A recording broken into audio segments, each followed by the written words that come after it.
Hello and welcome back to my show, the Lee Anthony Davis Show, for the second time tonight. I have been running a bit late, I must admit. There's no point in making excuses. I have been busy though, but I always try and do these every day. I maintain myself all the time. So anyway, I do apologise for the lateness. Uh, this is basically the common events that I'm going to mention. Uh, just to say, also the quiz question will be coming at the end of it, so don't worry, I haven't forgot. Uh, coming up on Coming up tomorrow is a friend of mine who's doing his live chat, or should I say, live stream, and it's a Doctor Who special. No, it's a science fiction quiz special with everything thrown in, like Doctor Who, Batman, Star Wars. He's doing his own special quiz. He must have. I wonder where he got the format from. No, no, I'm sure he's been doing them for quite a long time. So anyway, so he'll be doing that tomorrow on his channel. That's Dave Travels Through Time live at 5:30 p.m. That's tomorrow. If you didn't know, of course you did. And also another one that's doing his live stream this Saturday, amongst many others. But I'll give him a shout out. Is Neil Heidemann, known as Mr. Hyde. He's doing his Lost Boys live stream. Script doctors. That means that they have a few. He has a few guests on, and they've got a script in their hand, and they start reading it out. You know, whatever character they're playing. They did it on the Charlie Brown stream yesterday, so it was quite worth a watch. I stayed through the night to watch it, and I enjoyed it, so I can thoroughly recommend it. So that's Mr. Hyde's live stream, the Script Doctors featuring the Lost Boys live stream on at 3 o'clock in the afternoon on Halloween. That's Saturday to you.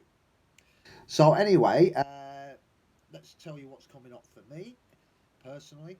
Uh, I just want to say that I'll be on Podbeam starting at midday with my audio show featuring the Faceless Ones, and it's episode 4 this time. Uh, I know it's not the same when you see it visually, but you can imagine how it works if you imagine it. You know, because it gives you the idea. It gets the audience involved. So I almost think that well, what did people do before television was invented? Exactly, they read books or they used their imagination. So yeah. So that's episode 4 of the Faceless Ones. That's at midday on my Podbean channel, and it's called The Audio Show. So tune in for that. Then 3 hours later, I'll be doing my Lee Anthony Davis Halloween special show. I haven't decided what I'm going to do yet, but I'm going to sort of write down all the details, construct it, and sort of put it into some sort of, shall I say, spine tingling extravaganza. Uh, what else? Yeah, and I'll be going back on at 5 o'clock. That's an hour earlier because I'll tell you why. Is because at 6 o'clock I'll be doing a Hammer Horror quiz on my Hammer Horror group on Facebook. I thought I'd say it slowly because it was a bit of a mouthful, a tongue twister. So I could have tripped myself up on my own words, which is not unusual. So anyway, I'll be doing a what is it? That's it. The Revenge of Frankenstein. And if you know how my quizzes work, I usually give you 20 questions, and then I usually throw in a song, but I might spare you because it's Hammer Horror. It's horror night, and you don't want to be frightened anymore. So I might give that one a miss, but who knows? I might throw it in and frighten a lot of you. So anyway, so that's the Revenge of Frankenstein, and that'll begin at 6 o'clock on my Hammer Horror group on Facebook. Then it's off to my, let me see, oh yeah, I'm off to my Twitch channel where I've just started, but it's starting to slowly build up. And I've got some subscribers on there already, so I'm pleased with that. And I'll be doing another horror special on there. It's the Hammer Horror Quiz Night special on my Twitch channel called Dracula AD 1972. And you can join in if you choose.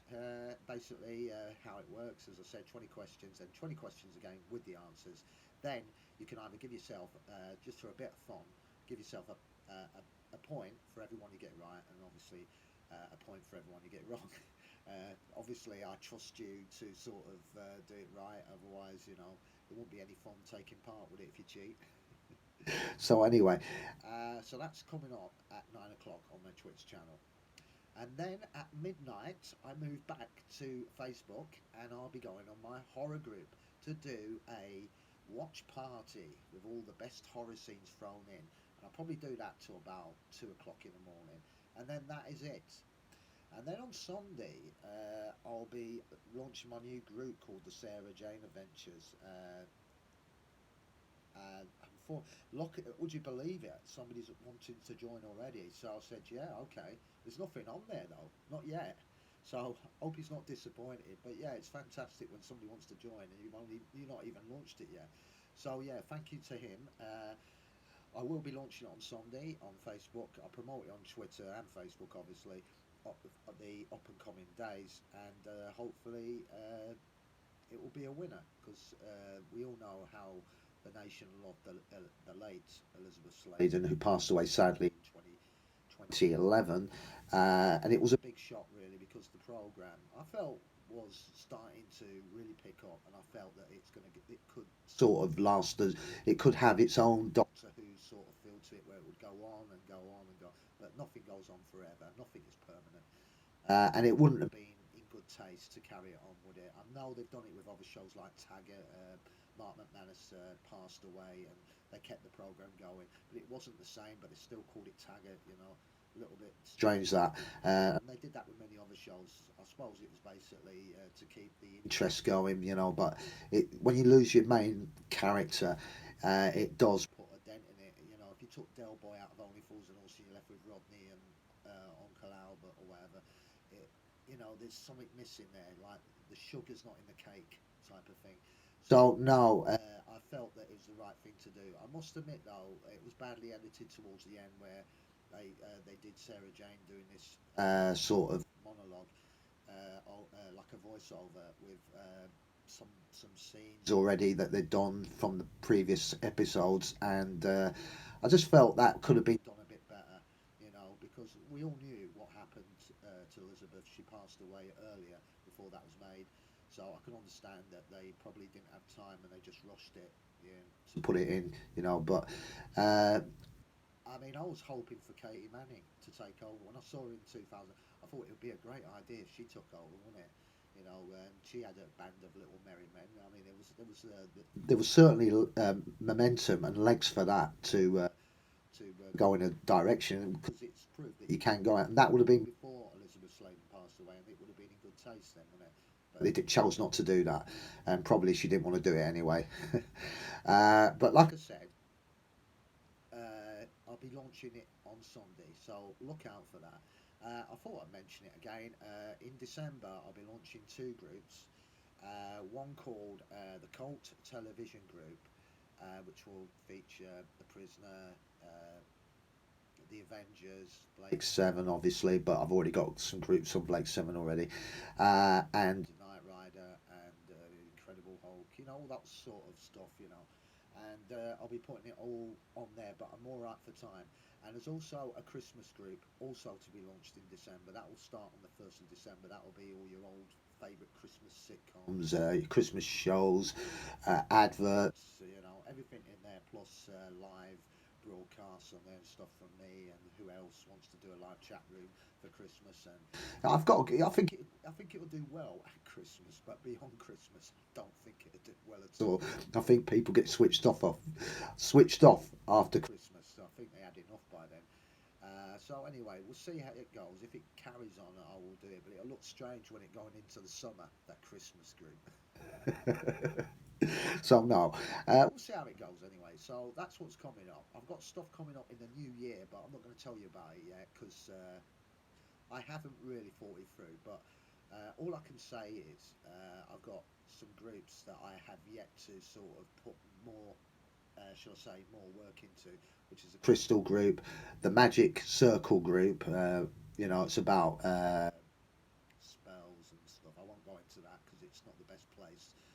It's not a great subject to talk about. You know, it's basically something that's personal.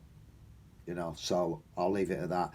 And also, I've got the something called the Paranoia page coming out that deals with everything from UFOs and stuff and conspiracy theories. And I've also got an MJ12 group that goes into more deep facts into the paranormal and true stories and stuff like that, and basically actual film of stuff that happened or is happening. And also, what else have I got? I've got some sport groups coming out very shortly as well. And now there's something I was going to plan to do, but I'm not too sure when to do it. I don't know if I'm going to do it in December. I might do it in December to the run up to Christmas. It's a day in my life. That's sort of telling you what I do, interests and stuff. It'll be like 1 week.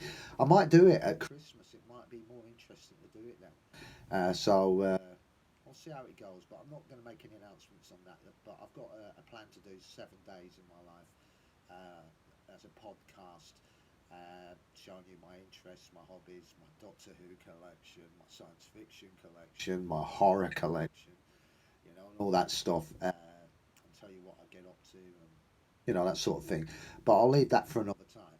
So anyway, it just before I go, yes, I haven't forgot the quiz question.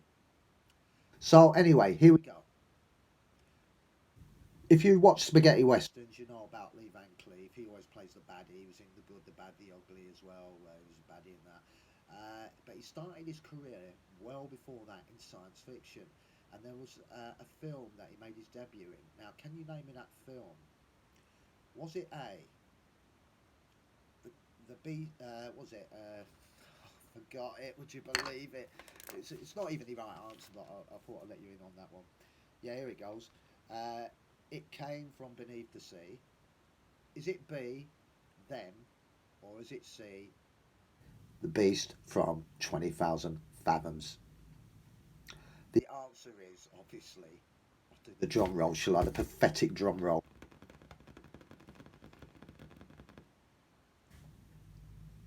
The beast from 20,000 fathoms. Correct. He played the sniper, you know, at the end of the film.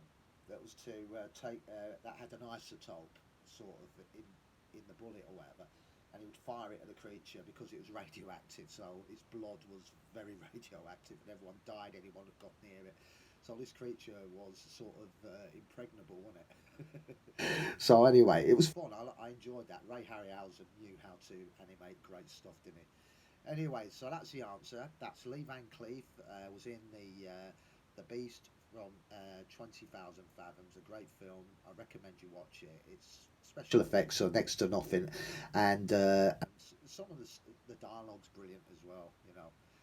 And I like the best scene I like is when this policeman is walking towards it, as it, you know, the camera's sort of focused on him, and you think, you know, I know what's going to happen to him. He's going to get killed, and he does. He gets eaten. But they've got him like this with a gun, a brave man, the long arm of the law. You can trust them, yeah, until the bloody thing eats him. There he goes, half down. A bit like the King Kong movie in the 1930s, where this King Kong sort of animated creature picks up this man, and you could tell it wasn't a real man because it was wobbling around like that as if it was a jelly, and he just bit it. It's funny. You know that was dubbed, don't you? Anyway, so that was the answer. The Beast from 20,000 Fathoms, which Lee Van Cleef made his debut in. So anyway, I'll be back tomorrow with another fabulous show, including announcements, member announcements, birthday announcements, what's coming up, and also a quiz question. And I think it will be on the theme of Doctor Who again. But I'll leave you in suspense until I come back at 3 o'clock tomorrow. So anyway, I do apologise for the lateness of this video. I'm recording it live, so I'm actually here, as you would expect. Otherwise, how could it be recorded live? So anyway, it's been my pleasure to have you on this show, and I hope to see you tomorrow at 3 o'clock. Until then, all that remains for me to say is have a nice one, enjoy yourself, stay safe, and I'll see you tomorrow.